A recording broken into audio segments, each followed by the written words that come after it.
હજારો પાના વાંચ્યા ને સેંકડો નોટો લખી તેવું વિલક્ષણ વ્યક્તિત્વ એટલે જીવરાજભાઈ ઠક્કર.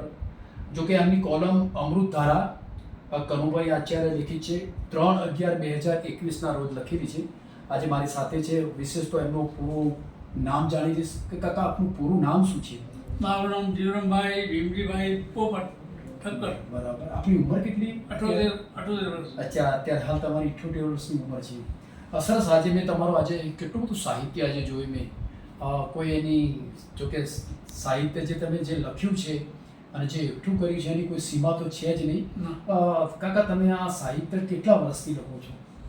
વિક્રમ સંવત 2052 ખૂબ સરસ. અને વિક્રમ સંવત 2075 સુધી લખ્યું. બરાબર.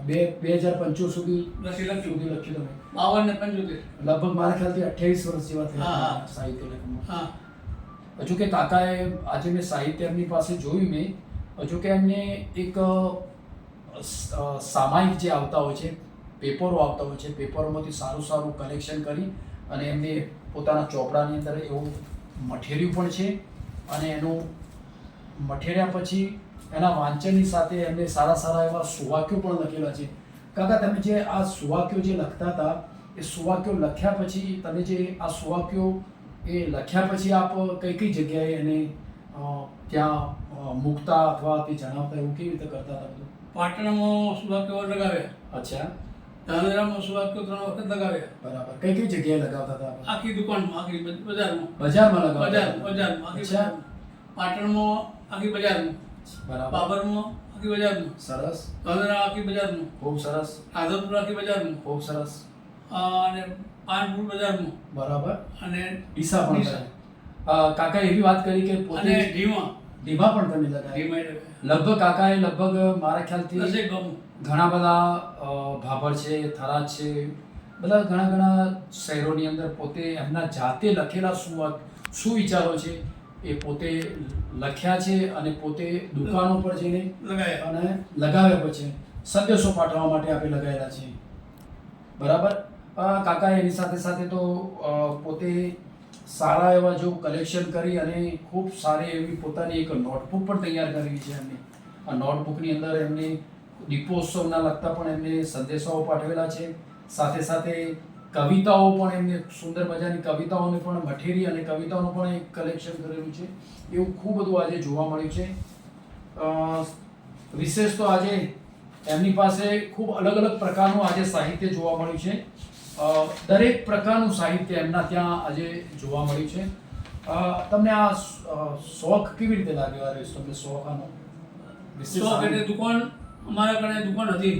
બરાબર. આરામચંદ દેવજીની બાજુમાં દુકાન હતી મારી. ખાલી. સરસ સરસ સરસ. એટલે છોકરા કે તમારે ધંધો કરવો નથી. બરાબર. ધંધો કરવો નથી એટલે પછી મેં ધંધો આ ચાલુ કર્યો. બરાબર. મારી જિંદગી એમ જ હતી. બરાબર. 28 વર્ષ. સરસ. 28 વર્ષ. ખૂબ સરસ કામ કર્યું.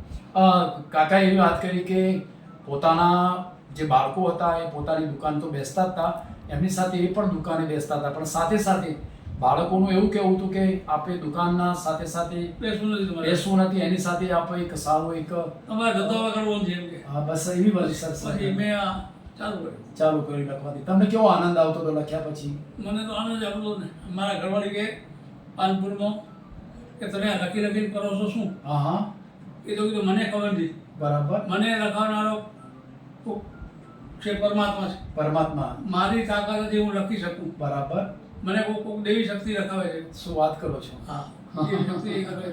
હું ના લખી શકું. બરાબર બરાબર. આટલું બધું ના લખી શકું. સરસ સરસ. મેં એવો જવાબ કાકા એવી પણ વાત કરી કે આ પોતે જે સાહિત્ય જે લખતા હતા એમના ધર્મપત્ની પણ એમને કહેતા હતા કે તમે આટલું બધું જે સાહિત્ય લખો છો એ સાહિત્ય લખી અને એમને પણ અચંબા જેવું લાગતું હતું કે આટલું બધું સાહિત્ય જે લખતા હતા એ પણ અમને અચંબા જેવું લાગતું હતું. પણ એમને એવું કીધું કે મને હું આ જે સાહિત્ય લખતો હતો મને દેવી શક્તિ જેવું લાગતું હતું. એવી એમને વિશેષ વાતો કરી. દેવી શક્તિ લખાવે છે એમને. દેવી શક્તિ લખાવે છે એ વાતો કરે છે.